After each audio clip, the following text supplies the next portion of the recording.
කොළඹ ප්‍රදේශ කිහිපයකට හෙට දිනයේදී පැය 9ක කාලයක් සඳහා ජල සැපයීම අත්හිටුවන බව ජාතික ජල සම්පාදන හා ජල අපවාහන මණ්ඩලය පවසනවා.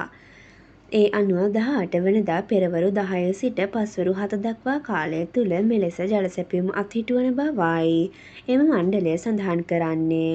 කොළඹ 1 සිට 15 දක්වා ප්‍රදේශවලට මෙලෙස ජල සැපයීම අත්හිටුවන අතර ඊට අමතරව බත්තරමුල්ල, පැලවත්ත, හෝකන්දර, කොස්වත්ත, තලවතුගොඩ, කෝට්ටේ, රාජගිරිය, මිරිහාන, මාදිවෙල, නුගේගොඩ, නාවල, කොළොන්නාව, IDH, කොටිකාවත්ත, අංගොඩ, වැල්ලම්පිටිය, ඔරුගොඩවත්ත, මහරගම, බොරලැස්ගමුව, දෙහිවල, රත්මලාන සහ මොරටුව යන ප්‍රදේශවලටද ජල සැපයුම් අත්හිටුවීමට නියමිතයි. අඹතලේ ජල පවිත්‍රාගාරයට ජලය ලබා ගන්නා ප්‍රධාන පොම්පාගාරයට සැපයන විදුලිය අත්හිටුවීමට සිදුවන බැවින් අඹතලේ ජල පවිත්‍රාගාරයෙන් සැපයන ජලය අත්හිටුවීමට සිදුව ඇති බවයි වැඩිදුරටත් සඳහන් වන්නේ. මෙවන් උණුසුම් පුවත් ලදසින් ඉගෙන ගැනීම සඳහා අපගේ YouTube චැනලය සබ්ස්ක්‍රයිබ් කර බෙල් අයිකනය ක්‍රියාත්මක කරන්න.